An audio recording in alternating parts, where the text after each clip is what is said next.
Ju njohim me edicionin informativ të lajmeve. Kjo është Radio 7. Presidentja e Maqedonisë së Veriut, Gordana Siljanovska-Davkova, kërkon arritjen një marrëveshje brenda vendit për integrim në BE. Ajo deklaroi se nuk mbështet vendosjen e linjave të kuqe të reja në procesin e integrimeve europiane. Nëse dalim jashtë me konsensus, atëherë do të na respektojnë, tha Siljanovska-Davkova, duke komentuar rezolutën e propozuar nga lideri i LSDM-s për integrimet europiane. BE kërkon nga Maqedonia e Veriut ndryshime kushtetuese si e vetmja mundësi për hapjen e negociatave për integrim.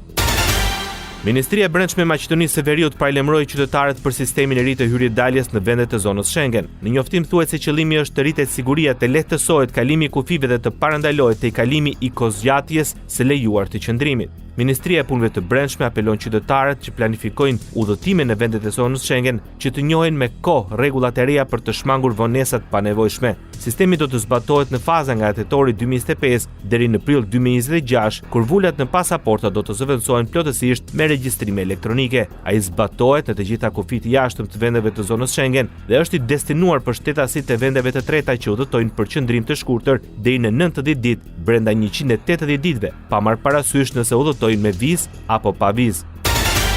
Avokati i popullit në Maqedoninë e Veriut vendos në shërbim të qytetarëve një linjë telefonike falas, ku do të jenë gjendje të raportojnë çdo shkelje të drejtave të tyre gjatë fushatës zgjedhore si dhe ditën e zgjedhjeve vendore. Qytetarët do të kenë mundësi të raportojnë paregullsi edhe në 6 zyrat rajonale të avokatit të popullit çdo ditë pune nga ora 8 deri në orën 16. Radio 7, zëri pozitiv i qytetit.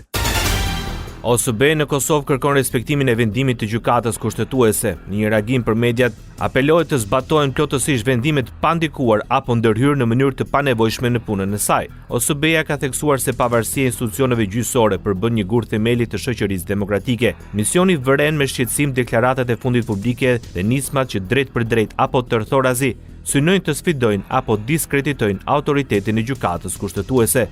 Në njoftim thuhet se përpjekjet për të politizuar punën e gjykatës dhe të sistemit gjyqësor në përgjithësi e dëmtojnë besimin e publikut në institucionet e Kosovës, e gërryjnë sundimin e ligjit dhe mund të vënë në pikpyetje zhvillimin demokratik të vendit. Për misionin e OSB-s, pavarësia e gjyqësorit është një domosdoshmëri për demokracinë. Të martën, gjykata kushtetuese vendosi se kuvendi i Kosovës nuk është i konstituar dhe se duhet të zgjidhet një nënkryetar nga radhët e komunitetit serb. Deputetëve u është dhënë afat 12 ditë pas publikimit të aktgjykimit për ta konstituar kuvendin. Ky vendim e mor pas ankesës së paraqitur nga lista serbe.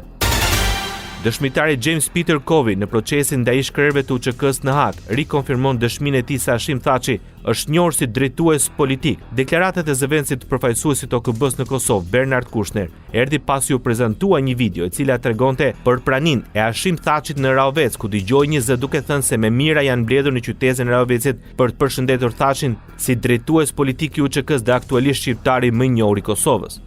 Në paragrafin 79 të deklaratës suaj ju thoni: unë nuk e kam parë asnjëherë zotin Thaçi që ka pasur kompetencë ose ndikim të përnjëmend mbi UÇK-n.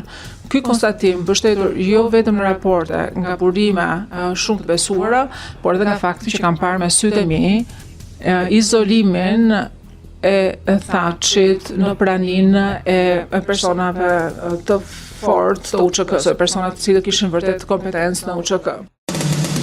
Ndoqët lajmet shkurt në Radio 7, zëri pozitiv i qytetit.